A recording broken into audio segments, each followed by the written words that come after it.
បាទជម្រាបសួរពុកម៉ែបងប្អូនទាំងអស់បាទថ្ងៃនេះខ្ញុំមកបង្ហាញមកផ្ទះនេះមួយបាទរដងខ្ញុំធ្លាប់តែបង្ហាញមកផ្ទះឈើហ្នឹងឯងមកផ្ទះឈើមកដល់ឥឡូវ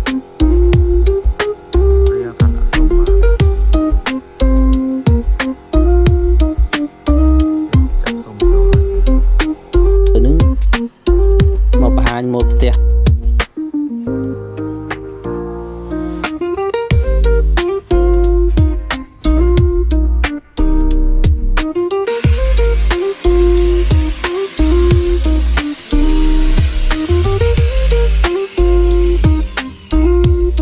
ថ្មម្ដង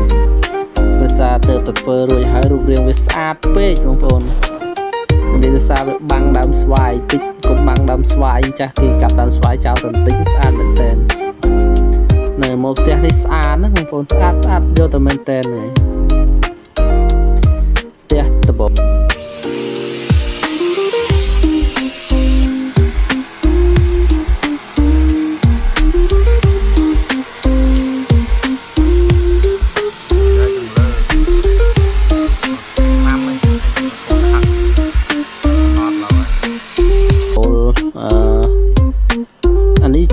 ម៉ាយកូនមួយហើយវាមានបុកដបូលហើយវាមាននេះវាមានធ្លាក់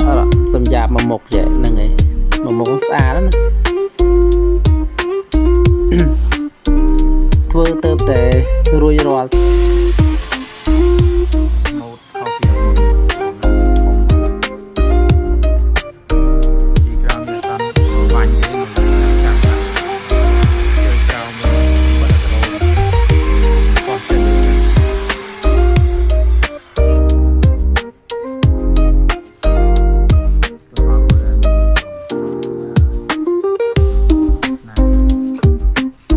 ចាស់អត់ទាន់ចូលនៅ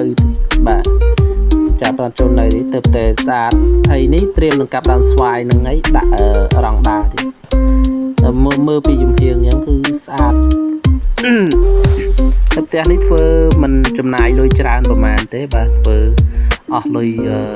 មធ្យមបាទគឺថាតិចក៏វាមិនតិចប្រហែលដែរដោយសាររូបរាងវាស្អាតនេះដោយសារម្ចាស់គាត់កំងជាងស្អាតណាផ្ទះខ្លះពុកម៉ែបងប្អូនយើងធ្វើឲ្យអត់ពេញចិត្តអត់ស្រឡាញ់ដោយសារ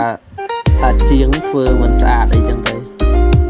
តែតាមពិតជាងធ្វើគាត់ធ្វើតាមដែលម្ចាស់ត្រូវការទេម្ចាស់កំងបាទឧទាហរណ៍ថាម្ចាស់កំង10ម៉ែត្រជាងធ្វើ9ម៉ែត្រក៏វាមិនត្រូវដល់តែធ្វើឲ្យអត់សមរូបរាងអីតាំងបន្ទោសជាងហ្នឹងឯងដល់ផ្ទះនេះស្អាតដោយសារគាត់កំងត្រូវណាដូចជាប្រវែងនេះនិយាយមកតួផ្ទះប្រវែងវា12ម៉ែត្របាទ6គុណ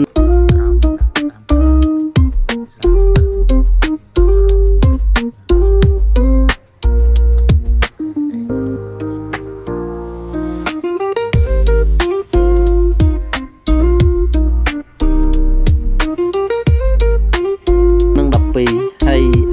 សម្រាប់មកក្រៅនេះ3ម៉ែត្រទៀតទាំងអស់វា15ម៉ែត្រអញ្ចឹងវាសមរូបរាងហើយកម្ពស់វា4ម៉ែត្របាទ4ម៉ែត្រត្រឹមកលៈត្រឹមពីដានលើណាត្រឹមជ្រីលើណាបើទៅលើទៀតជាង7កន្លះម៉ែត្រអីទៀតហ្នឹងឯងរាប់ដល់ដបកន្លះម៉ែត្រល្មមអាហ្នឹងអត់រាប់តាំងពីគ្រឹះទៅទេ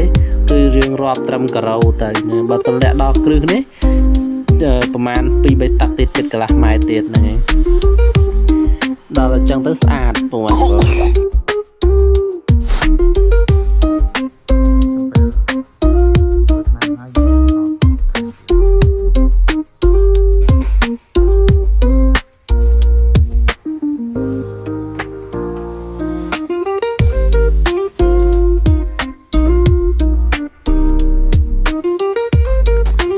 ហើយពុកម៉ែបងប្អូនយល់យ៉ាងណាដែរបាទចំពោះផ្ទះមួយនេះបើយល់ថា